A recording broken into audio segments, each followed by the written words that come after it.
जो सर्वाधार है उसका आधार अब कोई नहीं हो सकता।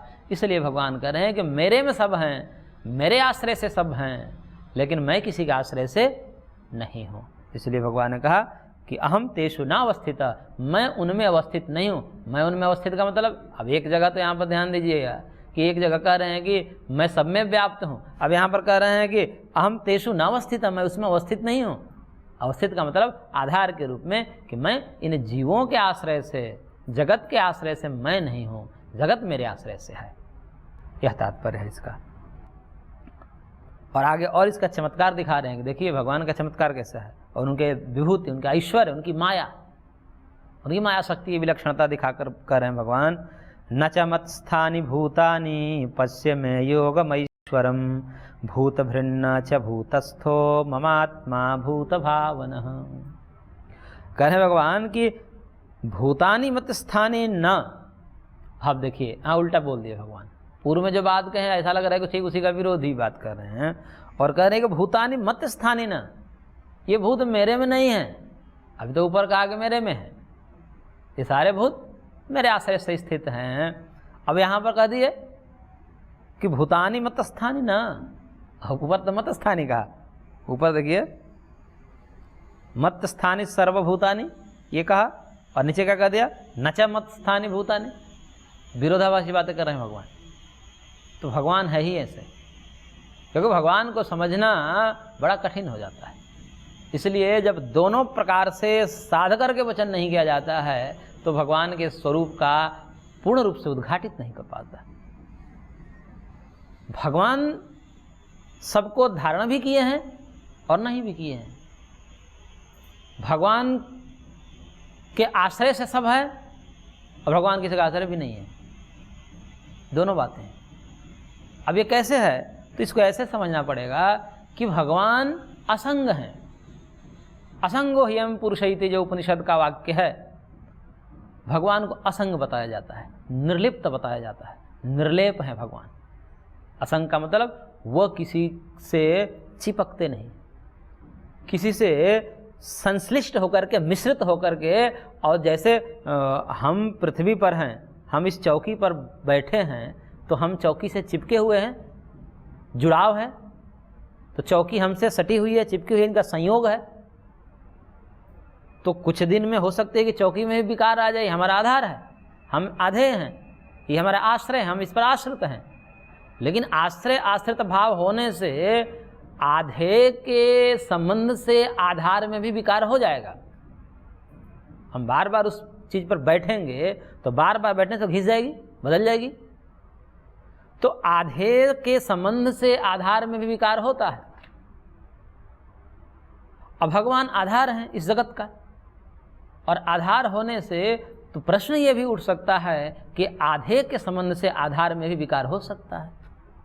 आधार में कोई गड़बड़ी है तो उसके संबंध से आधे में भी वो चीजें आ जाए।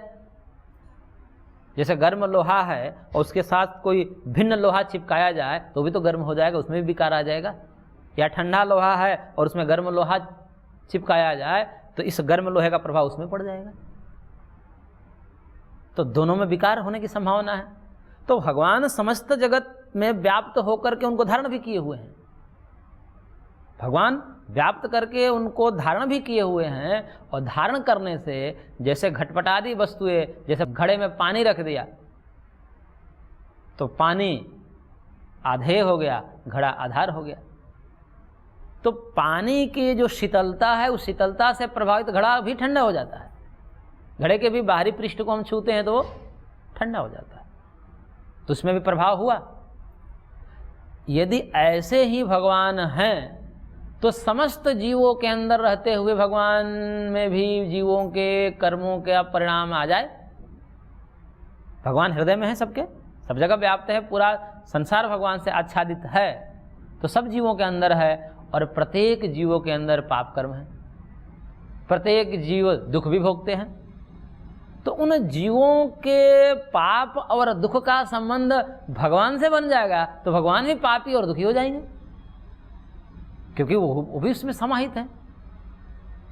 इस चीज को निषेध करने के लिए फिर भगवान ने कहा कि मैं ऐसा नहीं हूं, मैं सबको धारण किया हूं, परंतु मेरा धारण तुम समझ लेना कि ये घटपटादि वस्तुओं के भांति धारण करना है, उस प्रकार से धारण मैं नहीं करता। मैं धारण करता हूं, लेकिन धारण करके भी मैं निर्लिप्त रहता हूं। उन वस्तुओं का प्रभाव, उन जीवों के दुष्कर्मों का प्रभाव, उन जीवों में होने वाले दुखों का प्रभाव मेरे अंदर नहीं पड़ता। इसलिए भगवान ने कहा न च मत स्थानी भूतानि, वो मानो कि मेरे अंदर होते हुए भी नहीं है। ऊपर तो कह दिया कि वो सारे जीव मेरे अंदर हैं, और यहां कह दिया होते हुए भी मानो नहीं है। क्यों? क्योंकि होते हुए भी उनके प्रभाव हमारे में नहीं पड़ता। क्यों? क्योंकि मैं असंग हूं, निर्लिप्त हूं। तो जैसे पानी में रहकर कहीं पद्म पत्र मानो नहीं है, भीग ही नहीं रहा है तो मानो तो नहीं है, और आधार भी है। तो पद्म पत्र के ऊपर यदि जल ले लिया जाए और जल की बूंदें वो मोती की तरह नाचती रहती है, तो मानो जल की बूंदें वो पद्म पत्र पर है, पद्म पत्र उसका आधार है, परंतु आधार होते हुए मानो नहीं भी है। क्यों? क्योंकि चिपकाव नहीं है, जुड़ाव नहीं है, उसका प्रभाव नहीं पड़ रहा है। तो ऐसे ही भगवान जो है कह रहे हैं कि मेरे आश्रय से सारा जगत है और मानो नहीं भी है, यानी कि उन जीवों का प्रभाव मेरे ऊपर नहीं पड़ता, क्योंकि मैं निर्लिप्त हूँ, असंग हूँ। इस कारण से न च मत स्थानि भूतानि, इसलिए वो भूत, सारे भूत भौतिक जगत मेरे में स्थित नहीं मानो। क्यों? मैं ऐश्वर्यम योगम पश्य, मेरे इस दिव्य ऐश्वर्य को तुम देखो, समझो, जानो, क्योंकि ये मेरी जो दिव्य विभूति है, ऐश्वर्य है, ये मेरी योग माया है। भगवान की शक्ति, माया शक्ति जो है, योग माया, इसको तुम देखो, इनकी विचित्रता को देखो, इनके खेल को देखो तुम, कि सबको बना करके, सबको धारण करके मानो मैं धारण नहीं किया, सब मेरे में रहकर मानो मेरे में नहीं है। अब देखिए एक ऐसी स्थिति है भगवान की, सब भगवान के अंदर है, सब भगवान के अंदर है, और भगवान थोड़े देर के लिए भी विचलित नहीं होते। एक परिवार में 2-4 गड़बड़ लोग हो जाएं, 2-4 गड़बड़ लोग हो जाने के बाद और घर में रोज पुलिस की छापेमारी होने लगे, तो घर वाले की स्थिति क्या हो जाएगी? दयनीय स्थिति हो जाएगी। और इस भगवान के घर में कितने पापी हैं, कितने दुष्कर्मी हैं, दुराचारी, सब भगवान के अंदर ही है, भगवान से बाहर तो कोई है ही नहीं, लेकिन भगवान निर्लिप्त है, असर नहीं पड़ता। तो कह रहे हैं कि उस मेरी दिव्य ऐश्वर्य को, मेरे दिव्य विभूति को, मेरे योग माया को थोड़ा देख समझ। कैसे हैं? भूतभृत्त च भूत भावनः च मम आत्मा भूतस्थः न, मैं भूतभृत्त हूं, भूतों को धारण करने वाला, भरण पोषण करने वाला, उसको पकड़ने वाला, उसको धारण करने वाला मैं भूतभृत्त हूं।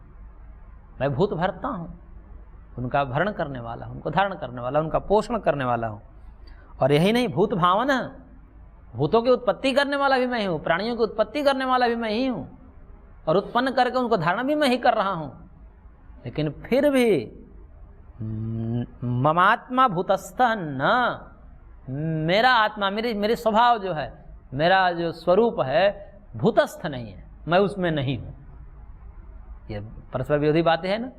एक बार कह रहे हैं कि मैं उसमें हूं, और फिर कह रहे हैं कि उनको उत्पन्न करते हुए, उनको धारण पोषण करते हुए भी मैं उनमें नहीं हूं। उनमें नहीं हूं का मतलब न्यूट्रल हूं। हैं तो भगवान सब में, सर्वव्यापक हैं, तो कोई चीज ऐसी खाली नहीं है जहां पर भगवान नहीं है। लेकिन मैं उनमें नहीं हूं का तात्पर्य मैं उनसे निर्लिप्त हूं, न्यूट्रल हूं, उदासीन हूं। उसी को आगे भगवान स्वयं कहेंगे, उदासीन हूं।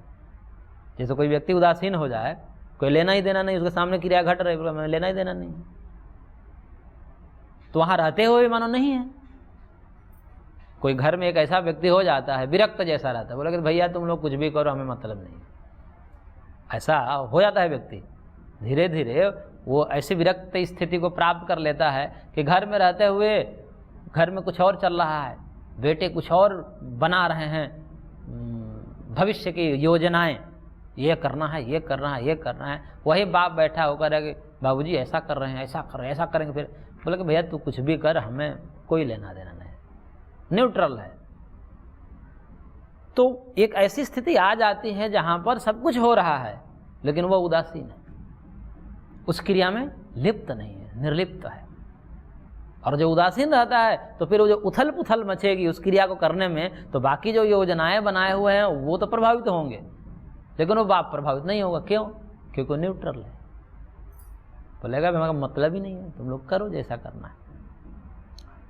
तो ऐसे भी भगवान को भी एक प्रकार से मतलब नहीं है, और मतलब भी है और नहीं भी है।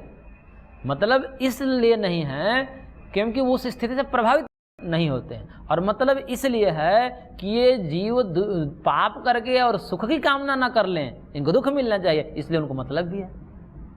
दोनों बातें हैं, लेकिन इस सब मतलब अमतलब के बीच में वो निर्लिप्त ही रहते हैं, वो प्रभावित नहीं होते। इसलिए वो अपने को ये दिखा रहे हैं कि देखो मैं सब ताम झाम करता हूँ, अभी निर्लिप्त हूँ। ऐसे ही निर्लिप्तता तुमको भी रखनी है, सब कुछ करते हुए भी निर्लिप्त रहो, ये भगवान सिखा रहे हैं अर्जुन को। तो इस प्रकार से मैं समस्त भूतों का धारण करने वाला हूँ और उत्पन्न करने वाला भी हूँ, परंतु मैं उनमें नहीं हूँ। भूतस्थ न, मैं भूतों में स्थित नहीं हूँ। मानो मैं भूतों के दुष्कर्मों से प्रभावित नहीं हूँ, मैं भूतों के होने वाले दुखों से मैं प्रभावित नहीं हूँ, इसलिए मैं भूतस्थ नहीं हूँ। फिर ये आधाराधेय कैसा संबंध है? ये संबंध कैसा है? अब बात आती है कि भाई ये संबंध कैसा? एक तरह आपको लेना देना भी है, नहीं भी लेना देना, आप व्याप्त भी है, नहीं भी व्याप्त है, आप धारण पोषण भी कर रहे हो और नहीं भी है, भूतों में स्थित भी हो और भूतों में नहीं भी स्थित हो, दोनों बातें। तो फिर संबंध कैसा? या तो एक तरफा बोल दो आप नहीं हो, तो करेगी ना ये दिव्य संबंध है, ये विलक्षण संबंध है जीवों का और हमारा। और वो कैसा है? तो उसके लिए भगवान कह रहे हैं 6 नंबर श्लोक में, यथाकाश स्थितो नित्यं वायु सर्वत्र गो महान तथा सर्वाणि भूतानि मत्स्थानित्युपधारय। कह रहे हैं भगवान की यथा सर्वत्र गः महान वायु नित्यम आकाश स्थित, जैसे ये चारों तरफ बहने वाली महान वायु जो है आकाश में स्थित है, लेकिन आकाश उससे प्रभावित नहीं होता। आकाश ऐसा निर्लेप तत्व है। आकाश का मतलब एक खाली स्थान, ये आगे पीछे जो हमारे जहाँ हाथ हो रहे हैं, जिसमें ये हाथ ऐसे गति कर रहे हैं, जिसमें हम गमन आगमन कर रहे हैं, निष्क्रमणम प्रवेशनम इत्याकाशस्य लिंगम, जाना आना जिसमें होता है, ये खाली स्थान, ये रिक्त स्थान हमारे चारों तरफ जो है, इसको आकाश कहते हैं। और इसी रिक्त स्थान में वायु भी है, क्योंकि खाली जगह ना हो तो वायु कहाँ रहेगी? क्योंकि वायु भी सावयव है, उसके अणु हैं, परमाणु वाली होती है वायु, तो उसको रहने के लिए स्थान चाहिए, खाली स्थान चाहिए, स्पेस चाहिए, और वह स्पेस को ही हम कहते हैं आकाश। तो अब देखिए, आकाश नहीं होता, स्पेस नहीं होता, खाली जगह नहीं होता, तो क्या वायु ठहर पाती? वायु क्या, ये जगत की आप कल्पना कर लीजिए, बिना खाली स्थान के जगत की परिकल्पना कर लीजिए, वायु कहाँ होती? वायु न होती हम सांस कैसे लेते? और खाली स्थान नहीं होते तो हम आते जाते कैसे, गति आगति कैसे करते? हमारा भोजन पेट में कैसे जाता? खाली स्थान पेट में भी तो है, तभी तो भोजन पानी अंदर जा रहा है। तो इस खाली स्थान को हटा करके थोड़े मस्तिष्क से, ऐसे तो हटा नहीं सकते, क्योंकि खाली स्थान ऐसा अव्यक्त तत्व है कि वो हमारे पकड़ से बाहर है, उसको ऐसे पकड़ के हटा सकते हैं ऐसा नहीं है। कोई परमाणु वाला मूर्त पदार्थ नहीं है, आकाश अमूर्त पदार्थ है, इसलिए हमारे पकड़ में नहीं आएगा। ऐसे मुट्ठी बांधेंगे तो उसमें कोई पकड़ में नहीं आएगा, आकाश नहीं आएगा। हालांकि वायु भी, ऐसे तो वायु भी दुष्कर है, वायु को भी हाथ में पकड़ना दुष्कर है, लेकिन हो सकता है कुछ वायु को हम हाथ में पकड़ ले, इसे मुट्ठी में बंद कर ले, तो इसमें वायु हो सकता है, क्योंकि इसे दबाते हैं तो पानी में पता चलता है, पर आकाश को नहीं पकड़ सकते। लेकिन फिर भी उस आकाश के बिना ये वायु कहाँ ठहरेगी?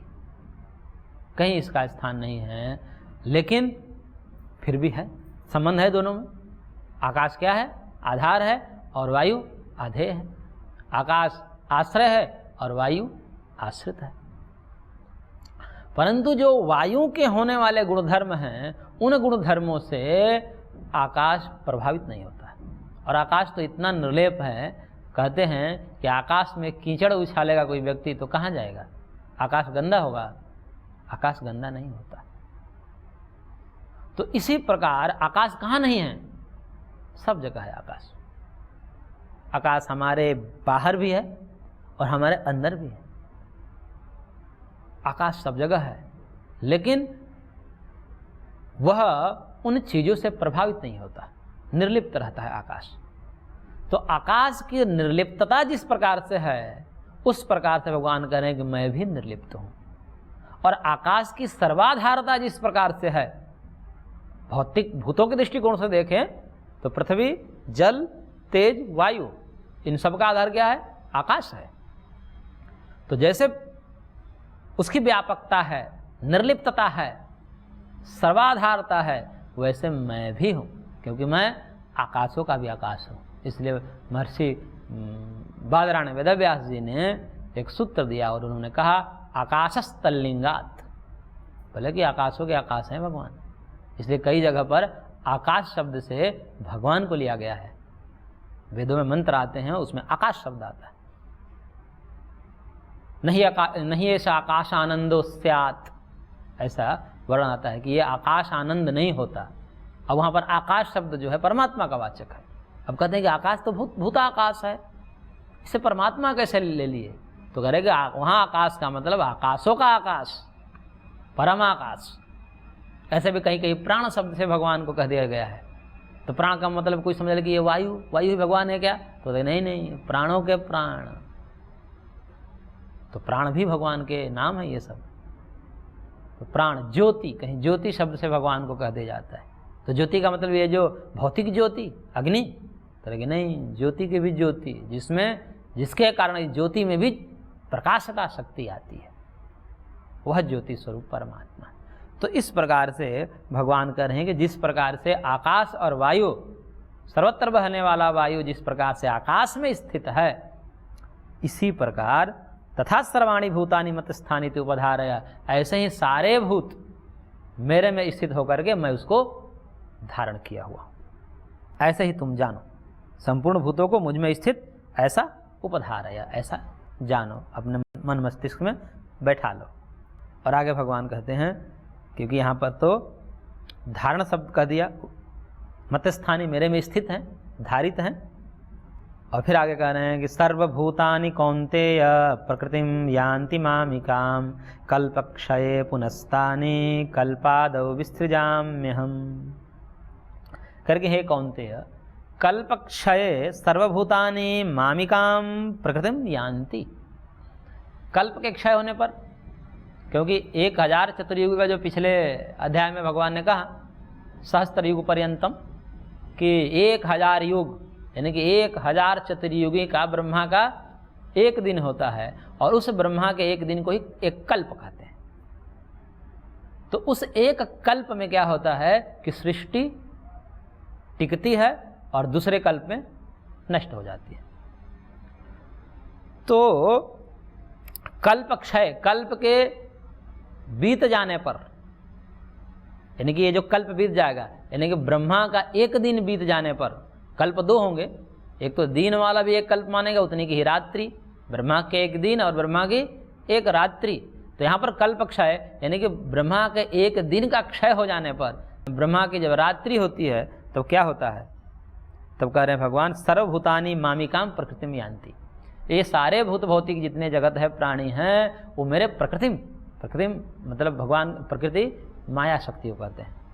मायाम तु प्रकृतिम विद्यान माइनम तु महेश्वरम, ऐसा श्वेताश्वतर उपनिषद का मंत्र है, जिसमें कहा कि प्रकृति, जिसको पुरुष प्रकृति शब्द से सांख्यकार ने वर्णन किया है, वह प्रकृति क्या है?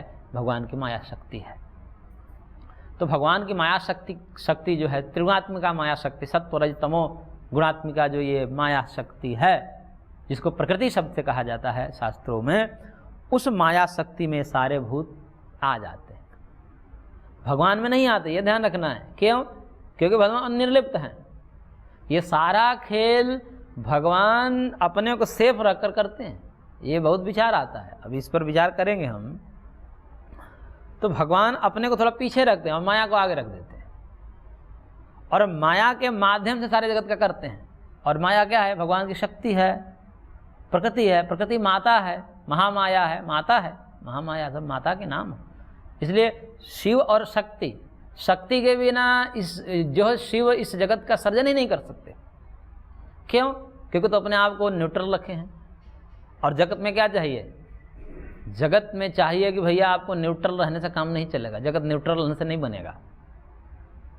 किसी को दुख भी देना है क्योंकि उसको ऐसा कर्म है, किसी को सुख भी देना है, दोनों प्रकार से बातें करनी है। जिसके जैसे कर्म है उसको उस प्रकार से शरीर आदि को दे करके सुखमय दुखमय तो देना ही है। तो भगवान क्या करते हैं कि अपने को थोड़ा सा बचा लेते हैं और हम भगवती शक्ति को आगे कर देते हैं, वो सारी रच देती है। क्योंकि माताएं होती है दोनों काम कर देती है, वो जो है अपने को अच्छी बुरी जैसे भी सब कर देगी। तो वो जो है पिता जो है वो पीछे रहते हैं, थोड़ा सा अपने को बचा कर रखते हैं और सब मत्थे जो मार देते हैं भगवती माता के ऊपर, करें कि तुम ही करो। तो भगवान जो है वो शक्ति के बिना कुछ कर ही नहीं सकते, उनमें योग्यता ही नहीं है, और शक्ति बिना शक्तिमान के रह भी नहीं सकती। इसलिए कहते हैं कि ये कहने के दोनों दो हैं, वस्तु है एक हैं। इसलिए जब हम अर्धनारीश्वर जब कहते हैं तो प्रकृति और पुरुष दोनों का संयोग होकर के वो पूरा एक तत्व बनता है। क्योंकि केवल पुरुष तत्व की परिकल्पना शक्ति के बगैर वो कुछ कर ही नहीं सकता, और शक्ति बिना शक्तिमान के कुछ कर नहीं सकती। इसलिए ये दोनों कहने के लिए दो हैं, वस्तुतः दोनों क्या हैं? एक हैं। एक सिक्के की जैसे दो पहलू हैं, एक तरफ से देखा गया तो उसको प्रकृति नाम दे दिया गया। जब जगत के तरफ से हमने देखा, ऋषियों ने जगत की तरफ से देखा, जगत के दृष्टिकोण से देखा, तो प्रकृति तत्व को देखा, माया शक्ति को देखा, प्रकृति माता को देखा। और जब दूसरे तरफ से देखा, समाधि के माध्यम से देखा, त्रिगुणातीत होकर के उस पुरुषस्थ होकर आत्मस्थ होकर के देखा, तो वहां पुरुष को देखा। तो इस प्रकार से वो दोनों एक ही सिक्के के पहलू हैं, इसलिए भेद नहीं है, वो अभेद है। शक्ति और शक्तिमान में भेद नहीं होता। इसलिए भगवती माता और भगवान में कोई अंतर नहीं है, उन्हीं की दिव्य शक्ति है, महामाया है। और कह रहे हैं कि वही मेरी माया को तुम देखो जानो कितनी विचित्र है, और उसी माया में सारे ये भूत अंतिम में कल्प के क्षय होने पर 1000 चतुर्युगी के बीत जाने पर वो सारे विलीन हो जाते हैं। पूरा जगत विलीन हो जाएगा, पूरा जगत प्रलय में चला जाएगा, ये कुछ नहीं रहेगा। ब्रह्मा के एक दिन पूर्ति होने पर कुछ नहीं रहेगा। हमने काल गणना बताई, और काल गणना ऐसी है कि मैंने उस पर उसको जोड़ घटाव करके देखा तो हमारी आयु कितनी है। 100 वर्ष की आयु की मैं बात कर रहा हूँ कि मनुष्य की जो 100 वर्ष की आयु है वो ब्रह्मा जी के दृष्टिकोण से कितनी है। तो हमने उसकी गणना की तो यह पाया कि जैसे सेकंड होता है, सेकंड के 1000वें हिस्से के बराबर ब्रह्मा के 1 सेकंड के 1000वें हिस्सा, 1 सेकंड के 1000 हिस्सा कर दीजिए, उसके बराबर मनुष्य का 100 वर्ष है। अब समझिए, मच्छर से भी कम आयु है, मच्छर की ज़्यादा आयु है। हम अपने दृष्टिकोण से देखें तो मच्छर तो 1-2 दिन रह ही जाता होगा। तो 1 सेकंड के 1000वें हिस्से में जिसकी आयु है पूरे 100 वर्ष की आयु, वो आयु है हमारी। और ब्रह्मा के दृष्टिकोण उतनी छोटी सी आयु में हम कितने जो है परेशान रहते हैं कि जैसे बहुत जीवन लंबा है, कैसा कटेगा। इसी चिंतन में तो आधा जन्म ऐसा ही चला जाता है, कैसे कटेगा, बहुत ज़िंदगी लंबी है। अरे ज़िंदगी बहुत छोटी है। एक हमारे रिश्तेदार हैं, 80 साल के हैं बुजुर्ग, और जब मिलते हैं तो कहते हैं बाबू जीवन बहुत छोटी है, 80 साल कैसे बीत गया पता ही नहीं चला। तो हमको लगता है कि सचमुच में आप कैसा कह रहे हो, मजाक कर रहे हो। तो कि नहीं, पता ही नहीं चला, हमें कब बूढ़े हो गए पता नहीं चला। तो वर्तमान दृष्टिकोण से हम देखें तो जो बीता हुआ समय ऐसा ही लगता है, एक स्वप्न की भांति।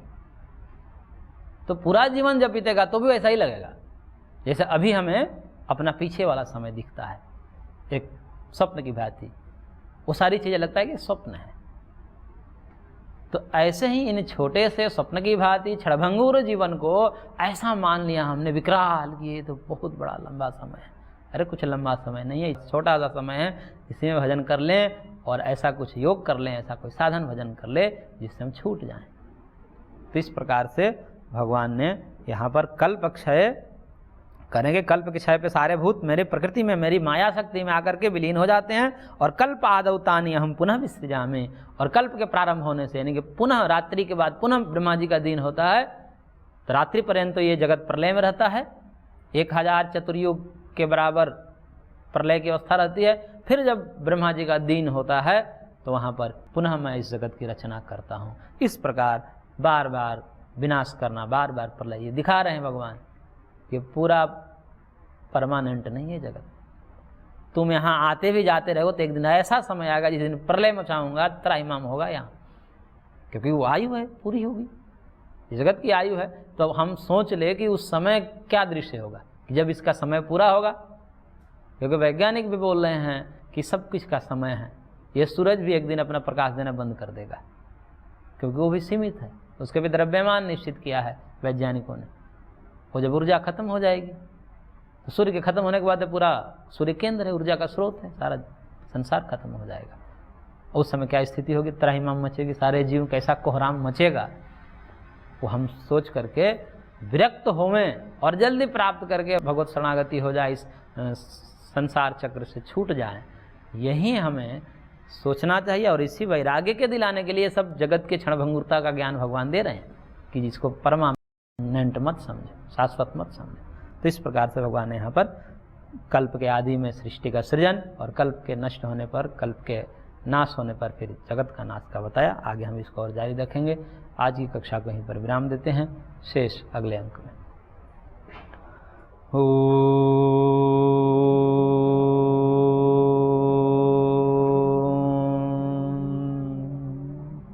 शांति शांति शांति।